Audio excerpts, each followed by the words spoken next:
coup, qu'est-ce que je prends dans ma valise cet été? Il faut vraiment regarder cette vidéo parce que je vais prendre des trucs qui vont être trop bien. Le premier livre que j'ai envie de lire cet été, c'est le dernier livre d'Ovidie qui s'appelle La chair est triste, hélas. J'ai encore jamais rien lu de cette autrice, mais j'ai entendu beaucoup de choses sur elle qui me donnent super envie de la lire. Elle a vraiment l'air d'avoir des réflexions sur la sexualité qui sont hyper intéressantes. Si j'ai bien compris, c'est un livre qui parle d'une grève de sexe qu'elle a décidé de faire et c'est lié à des réflexions qu'elle a portées sur les conséquences de ce qu'on appelle la libération sexuelle, donc un peu tout ce qu'il y a eu après mai 68, donc années 60-70, et de se poser un peu la question, est-ce que c'était vraiment une libération, surtout pour les femmes, pour toutes les personnes qui ne sont pas des hommes hétéros. Donc je trouve que ça a l'air super intéressant. La deuxième chose que j'ai envie de lire cet été, c'est une BD d'Almudena Pano qui s'appelle Gloria. C'est une BD sur une jeune femme qui travaille dans un centre d'accueil pour enfants victimes de violences. Et je crois que ça parle surtout d'inceste et que l'autrice et illustratrice s'est beaucoup renseignée sur le sujet, est très renseignée sur ce sujet. Donc ça n'a pas l'air hyper joyeux, mais ça a l'air vraiment bien.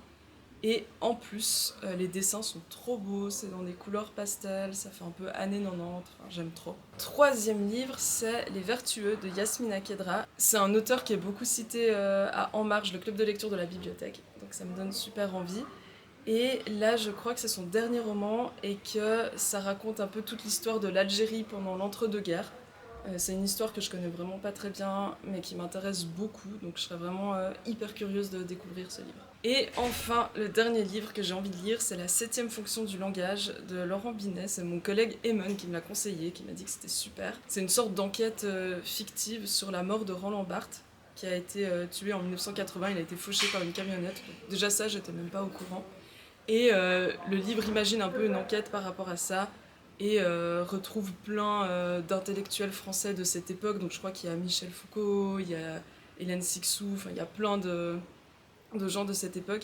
Et je trouve ça assez drôle en fait. Enfin, je trouve que c'est un cadre dont on n'a pas trop l'habitude dans la fiction. Donc là aussi, je suis hyper curieuse de savoir comment c'est traité. Voilà, c'est tout ce que je prends dans ma valise cet été. J'espère que ça vous aura donné envie et bonnes vacances.